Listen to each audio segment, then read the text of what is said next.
Kaleidoscope एका सामान्य माणसाचे विलक्षण आत्मचरित्र. लेखक आणि सादरकर्ते राजीव शांताराम थत्ते. एका 64 वर्षाच्या तरुणांनी लिहिलेलं हे साधं सोपं आत्मचरित्र आहे. या चरित्रात तुम्हाला तुमच्या आयुष्यात येणारे अनुभव कोणीतरी सांगितले आहे असंच वाटेल. प्रत्येकाने आपले जीवन कसे गेले ते सांगण्यात तर खरी मजा आहे. त्यात जर तुमच्या आयुष्यात आगळ्या वेगळ्या अनोख्या घटना घडल्या असतील तर ते वाचकांना नक्कीच आवडेल.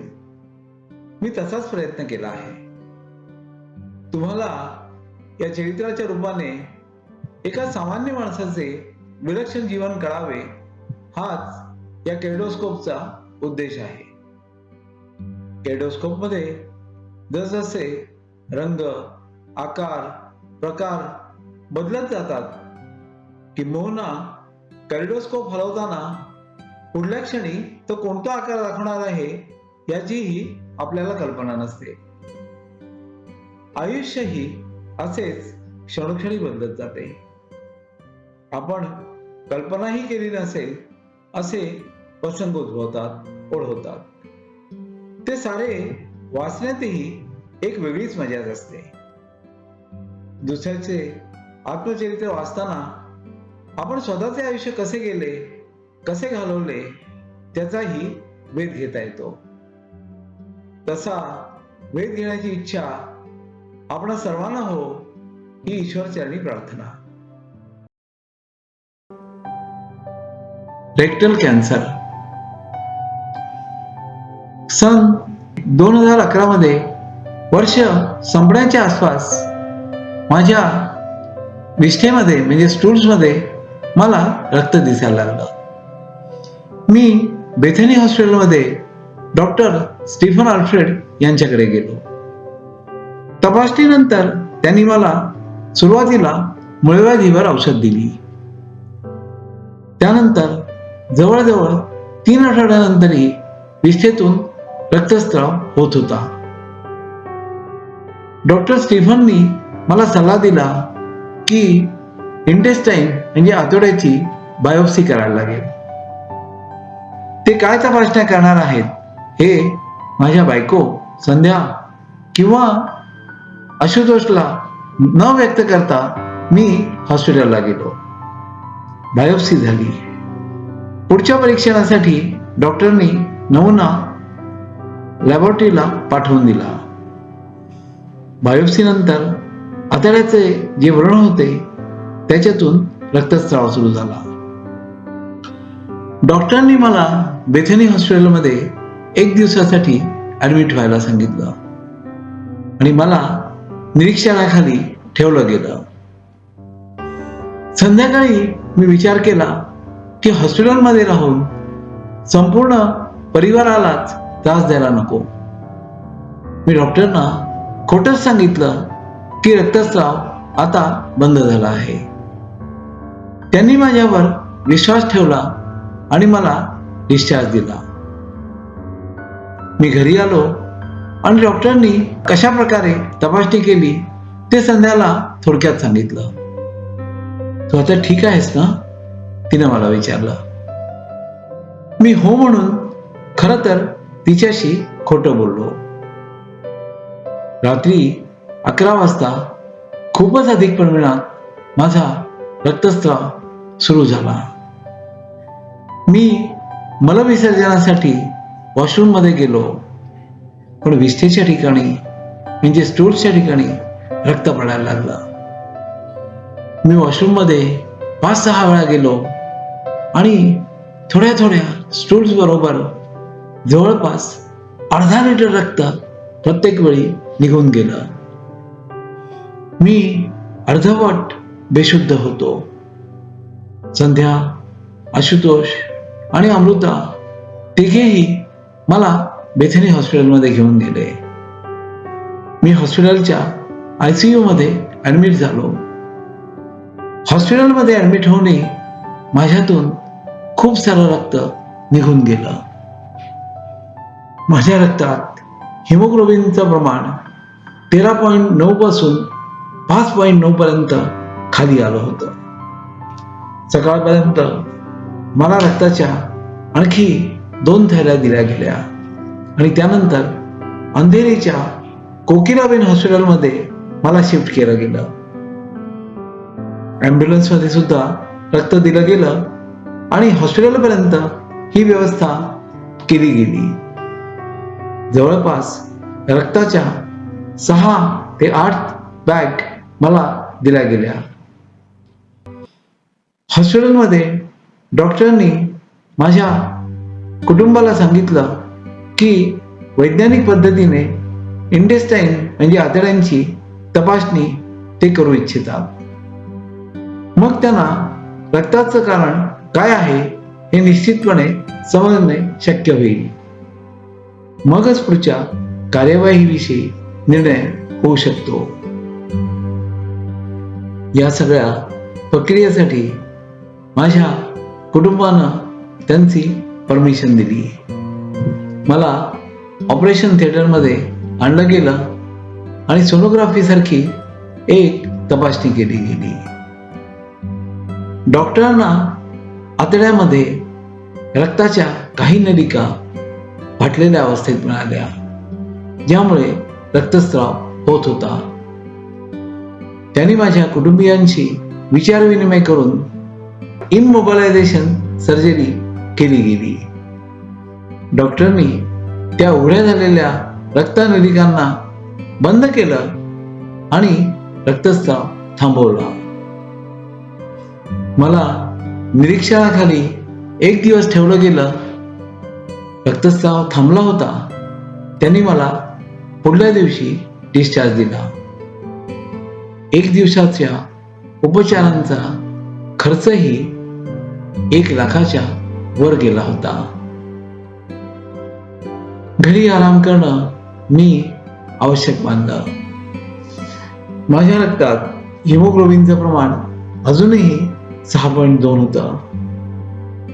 त्यानंतर मला रक्तस्राव होत नव्हता आणि घरी आराम केल्यामुळे माझ्या आरोग्यात थोडी थोडी सुधारणा व्हायला लागली. बेथनीमध्ये माझ्या इंटेस्टाईनचे काही नमुने याआधीच घेतले होते आणि त्याच दिवशी त्याचा रिपोर्ट बेथनीला आला होता. रिपोर्ट आला तो शनिवार होता आणि पुढल्या दिवशी रविवार होता. डॉक्टर स्टीफन अल्फ्रेड यांनी मला सोमवारी सकाळी बोलवलं. त्यांचा आग्रह होता मी नेहमीप्रमाणे एकटा न येता माझा मुलगा आशुतोष याला सुद्धा माझ्याबरोबर आणावे. सोमवारी सकाळी 10 वाजता मी बेथनी हॉस्पिटलला गेलो. दोघांनीही आशुतोष आणि मी डॉक्टर स्टीफनच्या केबिनच्या आत प्रवेश केला आणि जाणवलं की ते गंभीर आहे. मिस्टर राजीव, माझ्याकडे वाईट बातमी आहे. तुमच्या तपासणीचे रिपोर्ट्स आले आहेत. त्यावरून असं दिसतंय की तुम्हाला रेक्टल कॅन्सर झाला आहे. डॉक्टर अल्फ्रेड यांनी खूपच सहानुभूतीपूर्वक सांगितलं. बस एवढंच ना? आता पुढे काय करायचं ते सांगा, मी त्यांना शांतपणे विचारलं. डॉक्टर अल्फ्रेड स्टीफन यांना आश्चर्य वाटलं. याच्या अगोदर त्यांनी असे कित्येक रुग्ण पाहिले असतील की जे कॅन्सरचं नाव ऐकताच खूप त्रस्त झाले असतील किंवा रडलेही असतील. कॅन्सरची सर्जरी बेथनी हॉस्पिटलमध्ये होऊ शकते. मी माझ्या सहयोगी डॉक्टरांशी बोलतो आणि आपण काय करू शकतो हे तुम्हाला सांगेन. आमच्याकडे एक डॉक्टरांची खूप चांगली टीम आहे ज्यांनी अशा खूप सर्जरीज केल्या आहेत, ज्यामध्ये श्री शरद पवार यांच्यावर केलेली सर्जरी पण येते. डॉक्टर अल्फ्रेड यांनी मला सांगितलं. डॉक्टर अल्फ्रेड बेथेनी हॉस्पिटलचे डीन होते आणि माझाही शेजारी पण होते.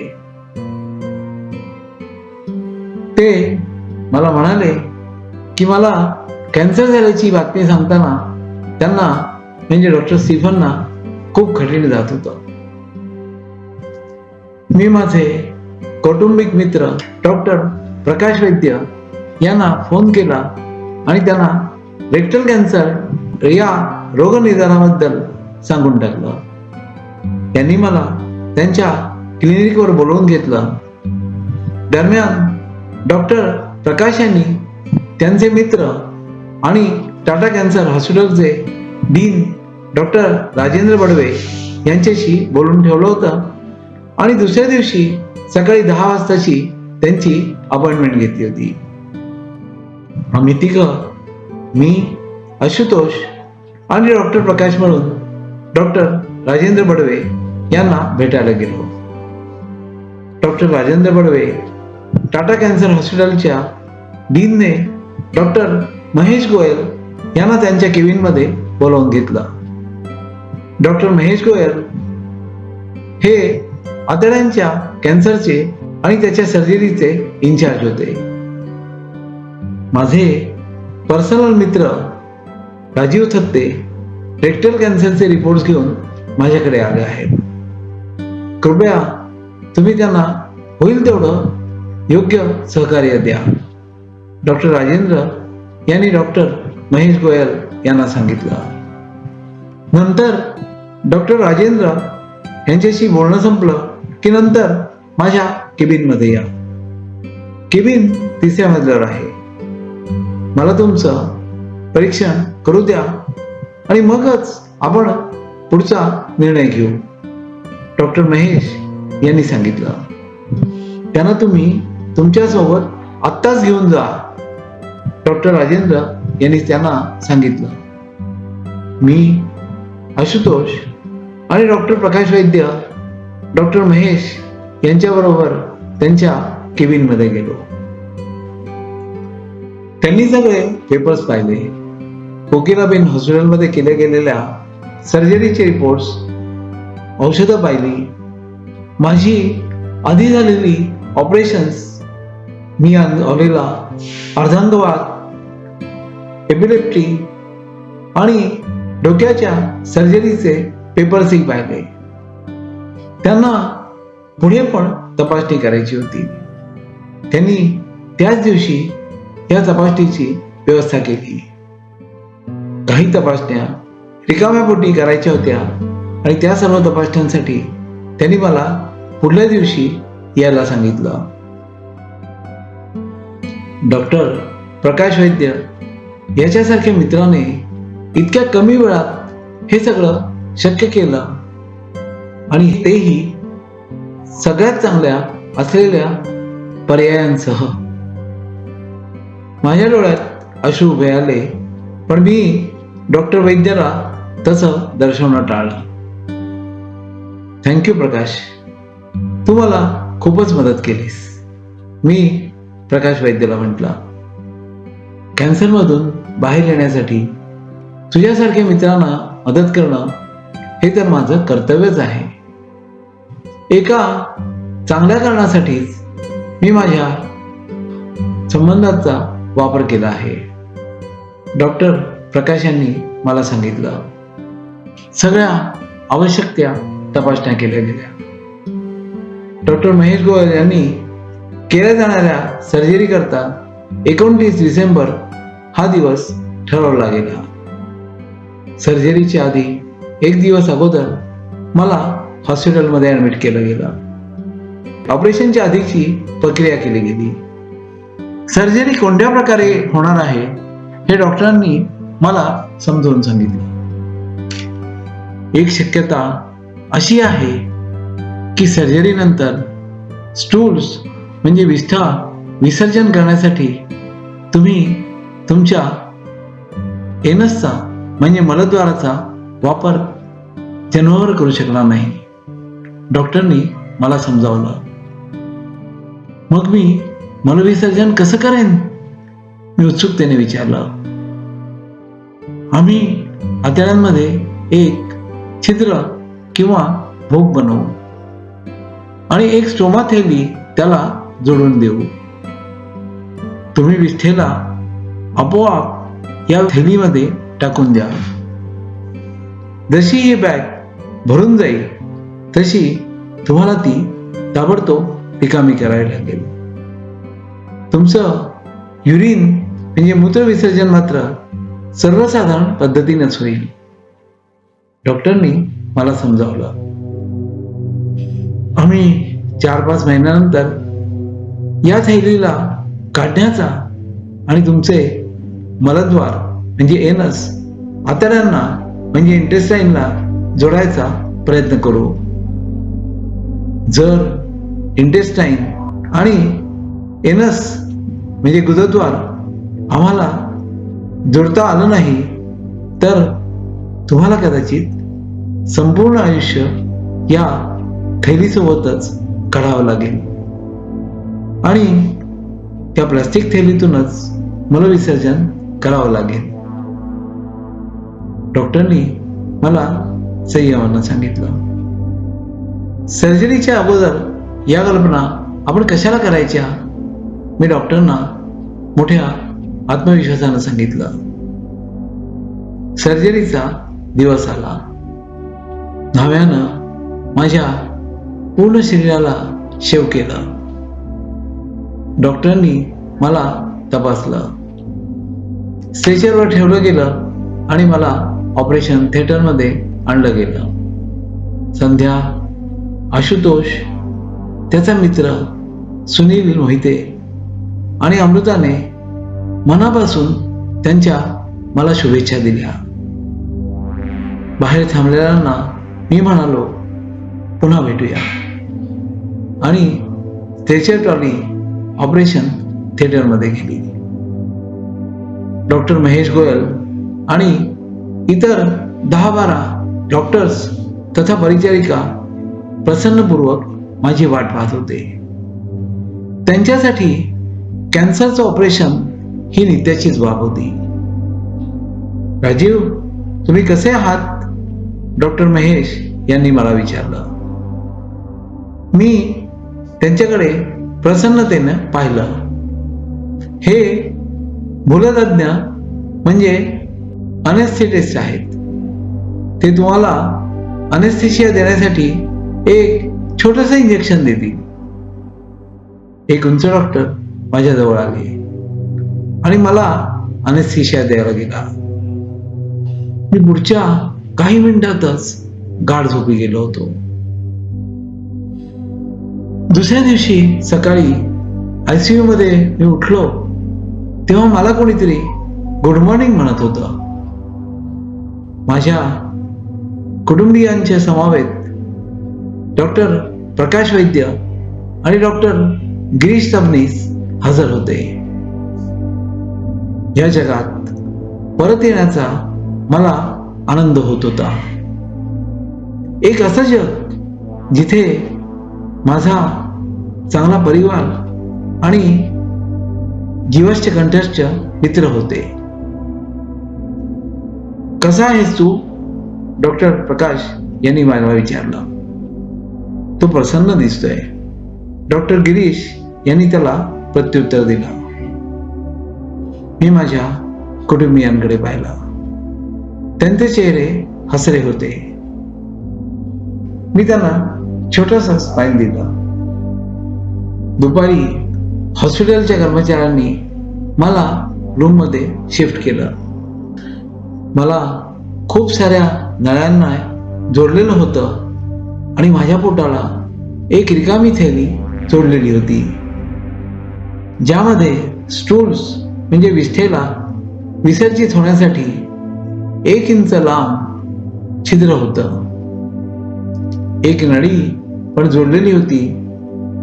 सर्जरीमुळे आंतरिक रक्त वगैरे जमा करण्यासाठी एक थैली पण वेगळी जोडलेली होती. मला खूपच त्रास आणि वेदना होत होत्या.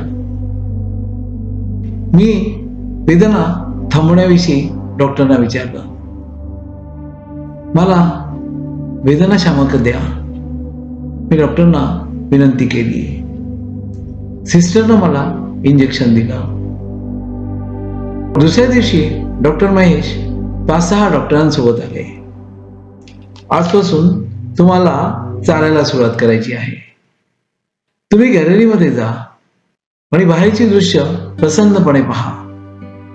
चेहऱ्यावर हास्य आणत डॉक्टरने सांगितलं. मला आश्चर्य वाटलं. हे डॉक्टर इतके प्रसन्न आणि आनंदी कसे राहू शकतात? ते पण एवढ्या साड्या पेशंटचे प्रॉब्लेम्स ऐकून आणि कधी कधी तर मृत्यूला हाताळता नाही.